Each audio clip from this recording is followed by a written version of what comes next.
Hello students, कैसे हो आप सब? आप सभी का स्वागत है यार स्क्वायर यूट्यूब चैनल में। इस वीडियो के अंदर में हम लोग डिस्कस करने वाले हैं कि आप किस तरीके से उन स्टूडेंट्स को बीट कर सकते हो जो स्टूडेंट्स 1-2 साल से प्रिपरेशन कर रहे हैं और आप अगर बाय एनी चांस प्रिपरेशन ढंग से नहीं कर पाए हो या थोड़ा बहुत बोर्ड लेवल प्रिपरेशन है आपका, जेई के लिए आप कॉन्फिडेंट फील नहीं कर रहे हो, आपका स्कोर बहुत ही कम आ रहा है, आपसे एकदम ही क्वेश्चन सॉल्व नहीं हो पाते हैं, तो आप किस तरीके से कम टाइम के अंदर में, अभी से देखो 2 महीना आपके पास में बचा हुआ है जनवरी अटेम्प्ट के लिए, और कम टाइम के अंदर में आप कैसे 95 परसेंटाइल एटलीस्ट पहुंच सकते हो, ये चीज हम इस वीडियो के अंदर में डिस्कस करेंगे। कैसे हम हेल्प करते हैं स्टूडेंट्स को बीट करने में, बाकी बच्चों को जो उनके कंपटीटर्स हैं उनको ओवरटेक करने में कैसे हेल्प करते हैं, सारी चीजें आपको इस वीडियो के अंदर में समझ आएगी। तो का स्ट्रैटेजी आपको समझाऊंगा मैं, कितने मार्क्स आपको लाने हैं 95 परसेंटाइल के लिए टारगेट वो बताऊंगा, कैसे उसको आपको रीच करना है, और आपको मैं यहाँ पे इस वीडियो के अंदर में कुछ ट्रिक्स भी दिखाऊंगा और आप सारी चीजें कैसे सीख सकते हो, सारी चीजें मैं आपको यहाँ पे बताने वाला हूँ। तो ध्यान से आप लोग वीडियो को पूरा देखना अगर आपका स्कोर कहीं ना कहीं कम आ रहा है तो। सबसे पहले हम ये समझते हैं कि हमें क्या करना है कि भाई 2 साल जो आपने प्रिपरेशन करा है, ठीक है, जितने भी स्टूडेंट्स 2 साल प्रिपरेशन करते हैं, आपको पता है ना कि भाई 90% बच्चे जो है 100 नंबर भी नहीं ला पाते हैं, ठीक है, मैक्सिमम बच्चे 100 नंबर भी नहीं पहुंच पाते, चाहे वो कोचिंग में पढ़ रहे हो चाहे नहीं पढ़ रहे हो। अगर हम एक बड़ा सैंपल स्पेस लें तो आपको पता है किसी भी कोचिंग के अंदर में भी आप जाओगे ना तो आप देखोगे 80% 85% बच्चे जो हैं वो 100 नंबर भी नहीं ला पाते हैं। इसका मतलब ये मैटर नहीं करता है कि कौन कितना टाइम पढ़ाई कर रहा है, लास्ट का जो टाइम है ना, इफेक्टिव स्टडी बहुत ज्यादा मैटर करता है कि भाई लास्ट टाइम में आप कैसे ओवरटेक कर सकते हो। तो अब हमें क्या करना है, 2 साल का काम को 2 महीने में करना है, 2 मंथ में अगर हमें करना है ये चीज, तो किस तरीके से हम ये चीज कर सकते हैं। पहले तो आपको बिलीव करना पड़ेगा कि 2 महीने में पॉसिबल है, 2 मंथ में पॉसिबल है। अब हमें ये समझना पड़ेगा कि हमारा टारगेट क्या होना चाहिए। हमें यार यहाँ पर अगर 95 परसेंटाइल किसी तरीके से मिल जाए, आप बोलो अगर आपको 95 परसेंटाइल अगर मिल जाए, अगर आपकी प्रिपरेशन कम है तो आप बोलोगे कि हाँ एक डिसेंट परसेंटाइल तो आ गया। अब ये परसेंटाइल के लिए आपको चाहिए कितना, 120 मार्क्स, 120 प्लस मार्क्स आपको चाहिए इन द जनवरी अटेम्प्ट, ठीक है। आपको इससे ज्यादा टारगेट करना है वो भी आप कर सकते हो, इससे कम करना है वो भी आप कर सकते हो, बट मैं एक डिसेंट परसेंटाइल की यहाँ पे बात कर रहा हूँ। आप में से कुछ स्टूडेंट्स हो सकता है ओवर कॉन्फिडेंट होंगे, आपके मार्क्स आ रहे होंगे 40-50, आप सपने देख रहे होगे 99 परसेंटाइल का, तो आपकी मैं बात नहीं कर रहा हूँ। अगर आप रियलिस्टिक यहाँ पर सोचो कि अगर आपको कुछ नहीं आता है, आप 95 परसेंटाइल कैसे पहुंचो, पहले उतना तो हम करें, उसके बाद हम 180-200 भी पहुंचेंगे, ठीक है। सो सबसे पहले आपको क्या करना है कि भाई 120 मार्क्स का टारगेट लेके चलना है, 95 परसेंटाइल के लिए ऑन एन एवरेज इतना बनता है। जनवरी अटेम्प्ट की यहाँ पर हम बात कर रहे हैं। So we are talking about the JEE Main 2026 जनवरी की हम बात कर रहे हैं, तो इतना आपको टारगेट रखना है। अब ये स्कोर कैसे आ सकता है अगर आपने प्रिपरेशन नहीं करी है तो। हमारे पास में फिजिक्स, केमिस्ट्री और मैथमेटिक्स के अंदर में 20 सिंगल करेक्ट क्वेश्चंस होते हैं और 5 न्यूमेरिकल टाइप क्वेश्चंस होते हैं, ठीक है।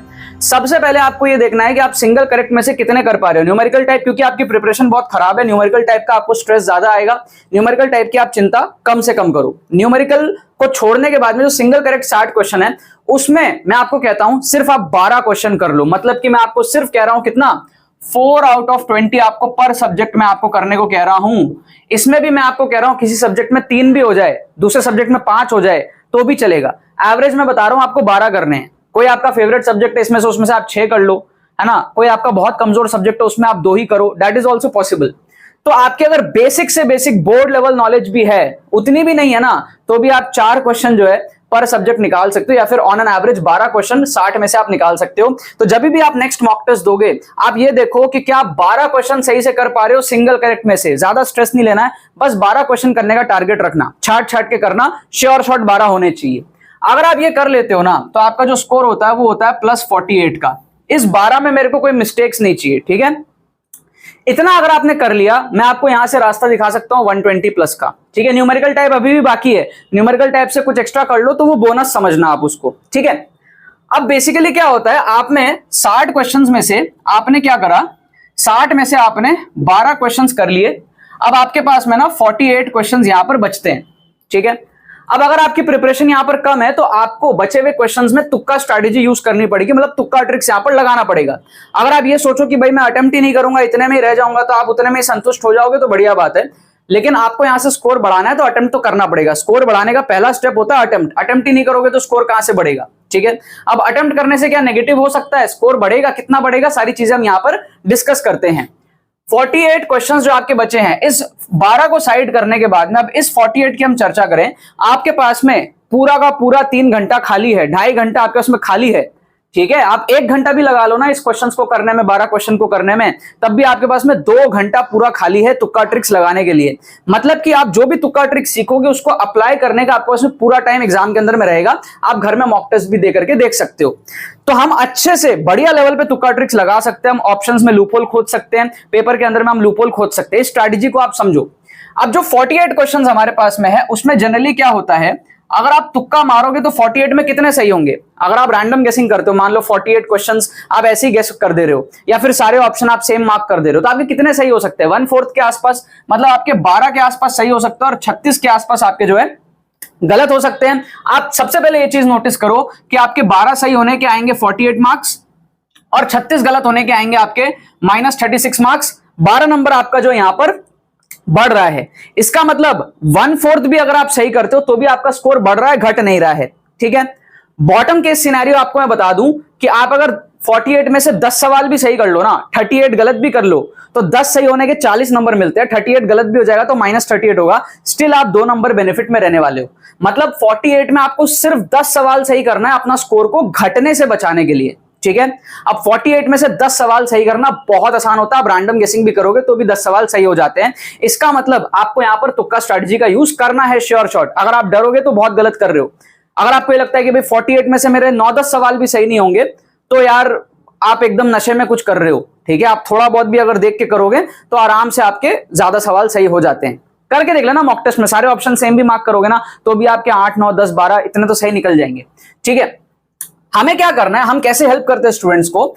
हम स्टूडेंट्स को हेल्प करते हैं कि आप 48 में से ना 20 क्वेश्चन सही कर लो और 28 गलत कर लो। अब 20 क्वेश्चन वैसे तो देखने में आपको लगता है कि 48 में से 20 तुक्के सही है ना, 20 तुक्के सही करना 48 में से कोई रॉकेट साइंस नहीं है। आप इसको देखो, 28 हम गलत कर रहे हैं, हम 20 सही कर रहे हैं ऑन बिहाफ ऑफ 28 का सैक्रिफाइस। ठीक है, तो 48 में से 28 गलत कर रहे हैं, इसका स्ट्रेस मत लो, और 20 सही कर रहे हैं, ये पॉसिबल है, इसको समझो। अगर हम रैंडम गेसिंग में 12 सही कर पा रहे हैं तो हम साइंटिफिक तुक्का ट्रिक से 20 यहां पर सही कर सकते हैं। अप्रोक्सीमेटली जो प्रोबेबिलिटी है, एक्यूरेसी हमारी है, वो 40-45% के आसपास है। मतलब 10 में से हम 4 सवाल के आसपास सही कर रहे हैं, तभी हम 50 में से लगभग 20 सवाल के आसपास सही कर रहे हैं। ठीक है ना, 40% हमारी तुक्का एक्यूरेसी है। नॉर्मली रैंडम गेसिंग की तुक्का एक्यूरेसी 20-25% रहती है, उसको हम इंक्रीज कर रहे हैं। इंक्रीज कैसे करते हैं? साइंटिफिक तुक्का ट्रिक से, जैसे कि इंटेलिजेंट गेसिंग, ऑप्शन एलिमिनेशन, जुगाड़ ट्रिक्स, लूप होल्स खोजना क्वेश्चन के अंदर में, अप्रोक्सीमेशन ट्रिक, दुनिया भर की बहुत सारे साइंटिफिक ट्रिक्स होते हैं। सबसे पहली चीज ये आप कैसे सीख सकते हो, हम कैसे आपको हेल्प कर सकते हैं, ये मेरा जेईई मेन 2026 का तुक्का ट्रिक्स कोर्स है। इसके अंदर में आप जाके सारे साइंटिफिक तुक्का ट्रिक्स सीख सकते हो। कुछ बच्चों के क्वेरीज थे कि क्या ये उन स्टूडेंट्स के लिए है जो ऑलरेडी 80, 90, 100 मार्क्स ला रहे हैं? ऐसा बिल्कुल नहीं है। अगर आप एकदम 0 पे भी हो तो भी आप इसके अंदर में एनरोल कर सकते हो। अगर आप 200 नंबर पे हो तो भी आप इसके अंदर में एनरोल कर सकते हो। सारे स्टूडेंट्स को यहाँ पर फायदा होता है। जो बच्चे 70-80 मार्क्स के रेंज में होते हैं या 100 मार्क्स के आसपास होते हैं, वो 60-80 मार्क्स का यहाँ पे बूस्ट ले सकते हैं। ठीक है, जो बच्चे ऑलरेडी 200 ला रहे हैं वो अराउंड 30 मार्क्स, 35 मार्क्स उतना बूस्ट ले पाएंगे, 200 से 230, 235 पहुंच सकते हैं। और जो स्टूडेंट्स एकदम ही 0 पे हैं वो 80-100 नंबर का बूस्ट यहां पर ले सकते हैं, मतलब वो कट ऑफ तक पहुंच सकते हैं। तो अगर आप जनरल कैटेगरी वाले स्टूडेंट हो, कहीं ना कहीं आप 70-80 नंबर, 100 नंबर के आसपास स्टक हो, इमीडिएटली आपको एनरोल करना है। अगर आप कैटेगरी वाले स्टूडेंट हो, आपको कम नंबर टारगेट है, आपको एनरोल करना है। और अगर आप ऑलरेडी अच्छे जोन में हो, वहां से आपको और बूस्ट करना है और अपनी प्रॉब्लम सॉल्विंग एबिलिटी बढ़ानी है और मार्क्स आपको एक्स्ट्रा चाहिए, तो आप इसके अंदर में इमीडिएटली एनरोल करो। लिंक डिस्क्रिप्शन में दिया हुआ है। कोई भी क्वेरी होती है हमारी टीम को आप व्हाट्सअप करके पूछ सकते हो। बहुत स्पेशल कोर्स है, स्ट्रक्चर्ड मैनर में आप सारी चीजें सीखोगे, A to Z सारी चीजें सीखोगे। प्रीवियस ईयर क्वेश्चंस में आप सारे ट्रिक्स देखोगे, फुल पेपर तुक्का ट्रिक्स का आप डेमोन्स्ट्रेशन देखोगे जेईई मेन के पेपर्स के अंदर में। सारे मेरे सीक्रेट्स सब कुछ इसके अंदर में है। प्रॉपर रिस्क को कैसे मैनेज करना है, नेगेटिव मार्किंग को कैसे टैकल करना है, A to Z आप इस कोर्स से बहुत बेनिफिट उठाओगे और ये चीज आपका इजीली पॉसिबल होगा। ठीक है, कोई क्वेरी होती है हमारी टीम को आप व्हाट्सअप कर लेना, लिंक डिस्क्रिप्शन में जाके एनरोल कर लो। जब आपका ये चीज हो जाता है, 48 में से आप 20 सही कर लेते हो, 28 गलत करते हो, तो आप देख सकते हो यहां पर आपका जो है +80 मार्क्स इधर से आ रहा है और -28 आपका इधर से हो रहा है। तो आप देख सकते हो आप +52 का यहां पर बूस्ट ले रहे हो। ठीक है, तो आपका जो स्कोर पहले 48 था, with just board level basic minimum preparation, basic solving, आप 1 घंटा लगा लेना इसको करने के लिए। फिर आप उसके बाद में ये वाला जो पोर्शन है, यहां से आप 52 मार्क्स एटलीस्ट बूस्ट कर रहे हो। अभी भी आप एक चीज देखो, न्यूमेरिकल टाइप का सेक्शन पूरा खाली है।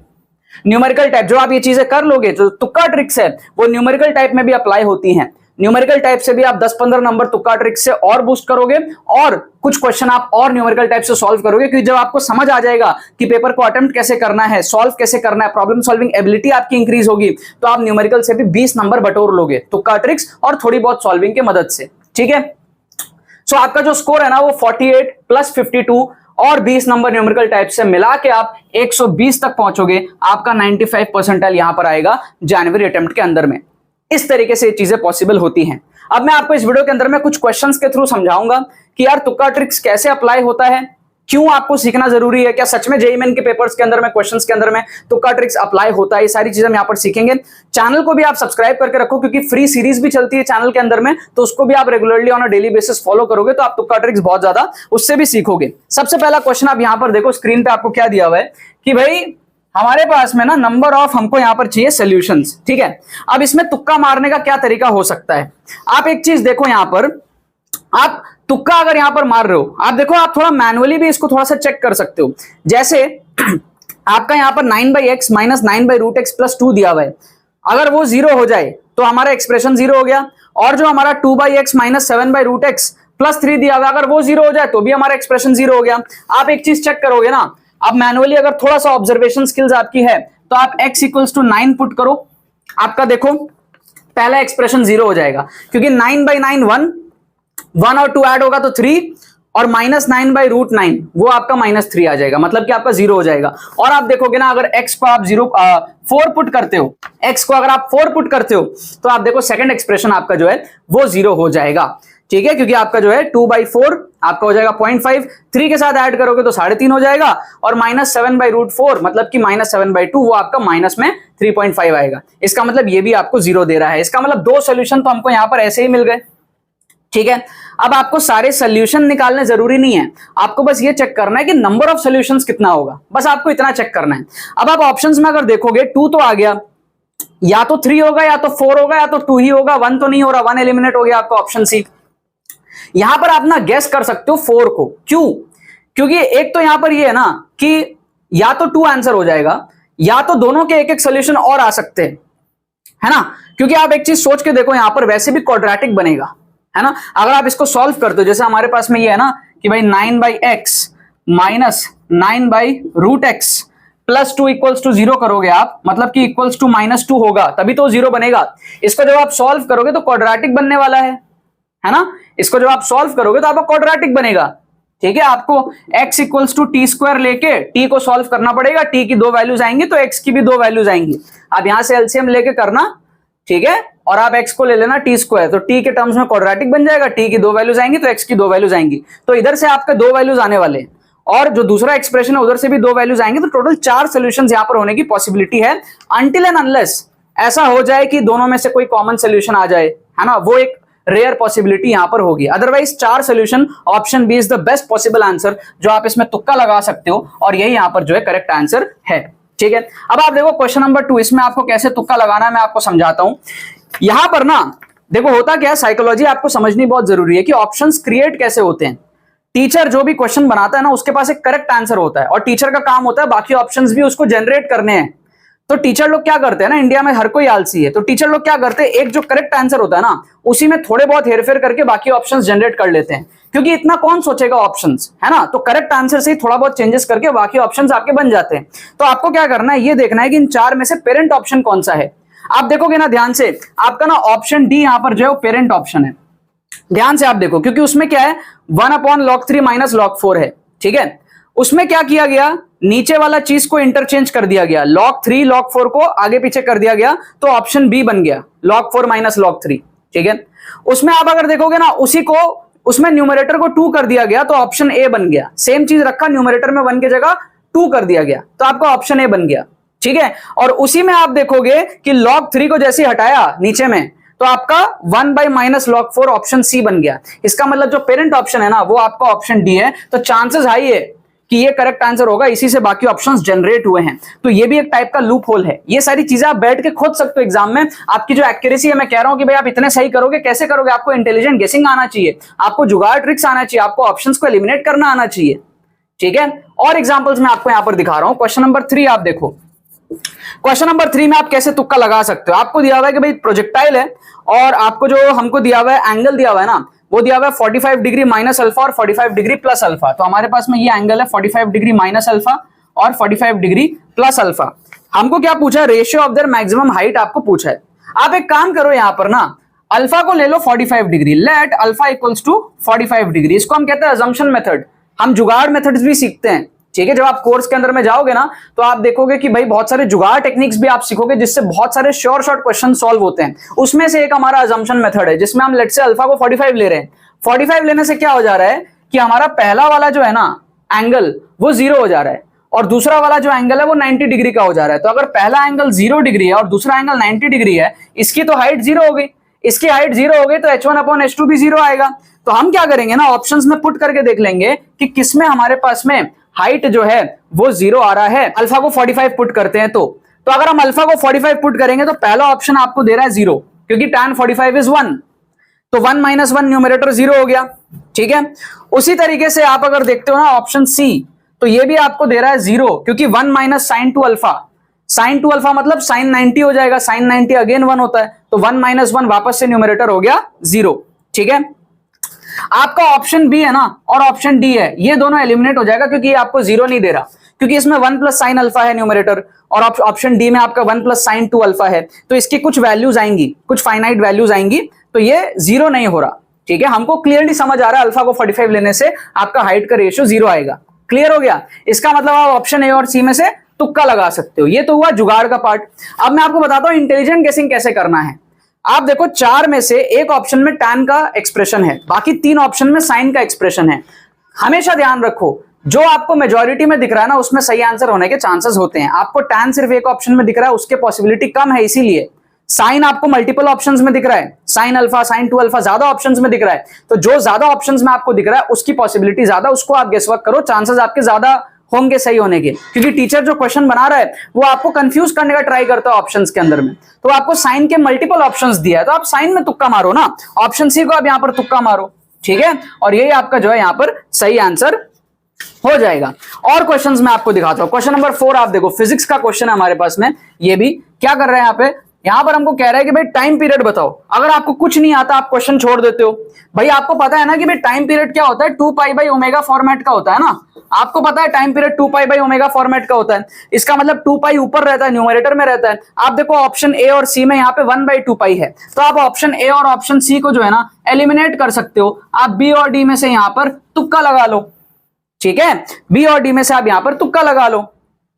बाकी कभी भी ऐसे आपको कोई स्पेसिफिक नंबर दिखता है एक से ज्यादा ऑप्शन में, जैसे कि यहाँ पे आपको 2 दिख रहा है न्यूमरेटर के अंदर, आप देखोगे ऑप्शन ए में √2 ml है और ऑप्शन डी में आप देखोगे ml/2QE है। तो कभी भी आपको कोई एक स्पेसिफिक पर्टिकुलर एक नंबर अगर आपको ऑप्शंस में दिख रहे हैं ज्यादा ऑप्शंस में, तो वो कहीं ना कहीं आया है तभी वो आपको दिख रहा है, वरना 3 क्यों नहीं, 4 क्यों नहीं, 5 क्यों नहीं, वाई ओनली 2, वो भी 2 ऑप्शन में, ठीक है। तो कभी भी आपको कोई एक स्पेसिफिक नंबर दिखे तो आपको उसको गेस वर्क करना, उसकी चांसेस ज्यादा होती है rather than without that number. जैसे कि आपका ऑप्शन भी सिंपल है 2π√ml/QE, उससे ज्यादा चांसेस है कि 2π√ml/2QE होगा। मतलब ऑप्शन डी को आप यहां पर गेस वर्क करो, उसके चांसेस ज्यादा है और वही यहां पर जो है करेक्ट आंसर दिया हुआ है, राइट। अब आप देखो क्वेश्चन नंबर 5। क्वेश्चन नंबर 5 में हम कैसे गेस कर सकते हैं। देख के आपको लगेगा भाई बड़ा टफ क्वेश्चन है, सर्कुलर मोशन वगैरह का क्वेश्चन है, आपको नहीं आता है मान लो, फिर भी हम यहाँ पर ऑप्शंस को एलिमिनेट कर सकते हैं। और ये सारे क्वेश्चन जेईई मेन में आए हुए क्वेश्चन है, 2025 के अंदर में आए हुए क्वेश्चन है। जितने क्वेश्चन में आपको ट्रिक्स दिखाता हूं सब एग्जाम में आए हुए क्वेश्चन में दिखाता हूं। इसमें कह रहा है रेशियो ऑफ काइनेटिक एनर्जी बताओ eight the bottom and that at the top of the circle. अब आपको पता है यार कोई चीज अगर नीचे है, नीचे से ऊपर जा रही है, क्वेश्चन में क्या बोल रहा है कि एक वर्टिकल सर्कल का केस है। अब नीचे से ऊपर कोई चीज जा रही है तो ऊपर जाते जाते जो हमारे पास में स्पीड है वो कम होता है ना, कॉमन सेंस वाली बात है। नीचे में स्पीड ज्यादा होगा, अगर गोल गोल भी घूम रहा है तो ऊपर जाते जाते, क्योंकि देखो ग्रेविटी के अगेंस्ट जा रहा है ना हमारे पास में, ठीक है। तो हमारे पास में क्या है कि कोई चीज अगर ऊपर जाती है ना, अगर हम एक बॉल को भी ऊपर फेंकते हैं तो ऊपर जाके उसकी स्पीड 0 होती है, फिर वो नीचे आता है, ठीक है। तो स्पीड जो है ना वो कम हो जाती है, मतलब काइनेटिक एनर्जी भी कम हो जाएगा ऊपर जाने पे।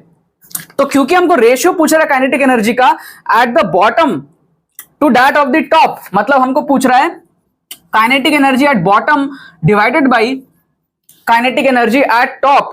तो हमको पता है कि kinetic energy at bottom will be higher than the kinetic energy at top, common sense से हम कह सकते हैं, बिना क्वेश्चन पढ़े कॉमन सेंस से हम कह सकते हैं कि नीचे में स्पीड, काइनेटिक एनर्जी सब ज्यादा होगी, ऊपर में कम होगी, तो जो रेशियो आएगा वो ग्रेटर देन 1 का आएगा।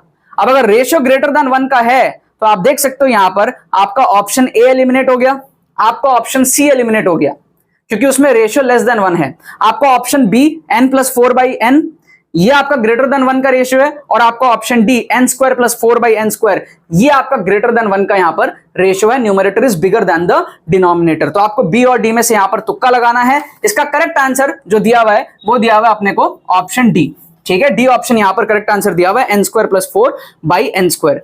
एक और लास्ट क्वेश्चन मैं आपको दिखा रहा हूं, इसका आंसर आप लोगों को गेस करना है इसी वीडियो के अंदर में नीचे में, कि भाई मैं आपको एलिमिनेशन का टेक्निक बता देता हूं। अगर आप 2 ऑप्शन नहीं एलिमिनेट कर पा रहे हो, अगर एक ऑप्शन भी एलिमिनेट कर पा रहे हो, तब भी आपको तुक्का मारना है, क्योंकि अगर आप एक ऑप्शन भी एलिमिनेट कर पाते हो तो आपकी तुक्का एक्यूरेसी जो 25% के आसपास है वो एटलीस्ट 33% तो पहुंच रही है। 33% भी अगर आपकी पहुंच रही है तो आप समझ सकते हो ना कि 48 में से फिर आप 16 के आसपास सही कर रहे हो, ठीक है, you are close to your target. So even if you eliminate one option you should go for the guess. तो यहां पर आप देख सकते हो जैसा कि आपको पूछा क्या है क्वेश्चन में, डी ब्रॉगली वेवलेंथ पूछा है, लैम्डा पूछा है, पहला ऑप्शन, दूसरा ऑप्शन और तीसरा ऑप्शन, ठीक है। इसमें आप देखोगे ना कि जो A0 है वो न्यूमरेटर में है। आप लास्ट ऑप्शन में देखोगे कि जो A0 है वो डिनोमिनेटर में दिया हुआ है। इसका मतलब डायमेंशनली इनकरेक्ट है ना, इसका डायमेंशन ही सही नहीं है। A0 डिनोमिनेटर में दिया हुआ है, जो कि हमारे पास में लेंथ की डायमेंशन है, बोर्स रेडियस आपको दिया हुआ है A0, तो वो डिनोमिनेटर में नहीं होगा, राइट। इसका मतलब ऑप्शन डी को आप एलिमिनेट करो, ए बी सी में से आप तुक्का लगा सकते हो यहां पर, ठीक है। अब आप सब लोग क्या करोगे, कमेंट करके बताओगे इसका आंसर ए होगा, बी होगा या फिर सी होगा, just to try your luck and just to see कि how many students have watched this video till the end. आप मार्क करो क्वेश्चन कमेंट में कि भाई ए होगा 6 नंबर का आंसर, बी होगा या फिर सी होगा। देखते हैं किनका किनका ये क्वेश्चन जो है सही होता है। बाकी आपका लिंक डिस्क्रिप्शन में दिया हुआ है, जाके आप अभी एनरोल करो, आपको समझ आ गया होगा तुक्का ट्रिक्स की क्या इंपॉर्टेंस है। टाइम बहुत कम है, काफी अच्छे तरीके से मैंने आपको समझाया कि भाई क्यों आपको जो है सारी चीजें करनी जरूरी है और इससे आपको क्या बेनिफिट हो सकता है। सारे ट्रिक साइंटिफिक होते हैं और विद प्रूफ के साथ आपको सारी चीजें जो है वो सिखाता हूं मैं, समझाता हूं मैं। और चैनल को भी सब्सक्राइब करके रखो, ऐसे बहुत सारे वीडियोस आपके लिए आने वाले हैं। बाकी तो बस यही बात है, बहुत बहुत धन्यवाद मेरे साथ इस वीडियो में जुड़ने के लिए, बने रहिए यार।